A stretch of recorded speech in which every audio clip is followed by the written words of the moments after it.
दूसरे के बिहार चुनाव में एनडीए की सरकार बन गई है। एनडीए की सरकार बनने के बाद महागठबंधन लगातार आरोप लगा रहा है वोट चोरी को लेकर, ईवीएम को लेकर। तो जिस तरीके से अवैध रूप से बसों में भर भर कर, ट्रेनों में भर भर कर अलग अलग राज्यों से बिहार में लोग वोट करने के लिए गए। एक व्यक्ति कई जगहों पर वोट किया है, यानी कि एक राज्य में वोट किया है, दूसरे राज्य में वोट किया है, तमाम तरीके के आरोप लग रहे हैं। लेकिन इस कड़ी में बीजेपी प्रत्याशी ने भी आरोप लगा दिया है, यानी कि बीजेपी के ही नेता ने एक बड़ा गंभीर आरोप लगाया है और वो व्यक्ति 178 वोटों से चुनाव हारे हैं। क्या कुछ कहा है, इसी के बारे में पूरी जानकारी बताऊंगा। जी हां, बिहार की राजनीति में चुनावी पारदर्शिता को लेकर एक बार फिर विवाद खड़ा हो गया है। अब तक बीजेपी पर वोट चोरी और बोगस वोटिंग के आरोप लगती रही है। राजद खुद सवालों के घेरे में आ गई है।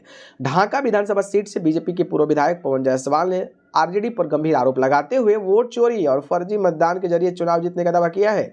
बीजेपी के पूर्व विधायक पवन जायसवाल ने एक चैनल से बातचीत के दौरान कहा कि सिर्फ 178 वोटों से इस बार विधानसभा चुनाव हारा हूं।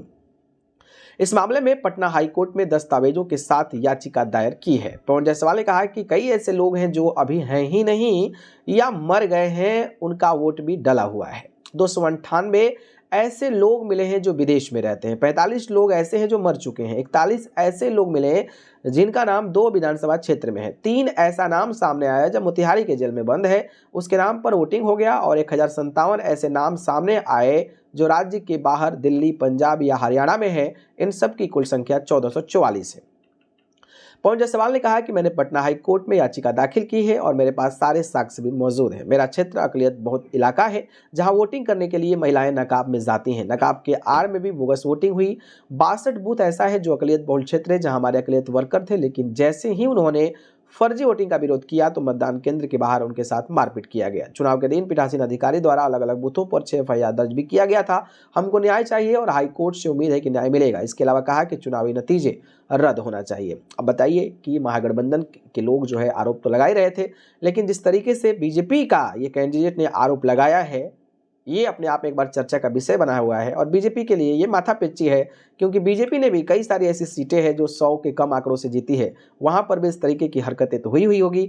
तो चुनाव आयोग को ट्रांसपेरेंसी के साथ काम करना चाहिए और जो भी ऐसी चीज़ें हैं वहां पर जरूर एक्शन लेना चाहिए, ताकि पता चले भाई कि आखिरकार खेल क्या हुआ है। लेकिन ये तो कंफर्म हो गया कि महागठबंधन आरोप लगा रही थी, तो लोग कह रहे थे कि भाई ऐसे हार गए तो लगा रहे हैं, लेकिन जब बीजेपी का ही कैंडिडेट अगर इस तरीके का आरोप लगाने लगे तो ये सोचने वाली बात है और इस पर गंभीरता से लेने की जरूरत है। बाकी इस पर आप क्या कहेंगे, कमेंट करके बताएं।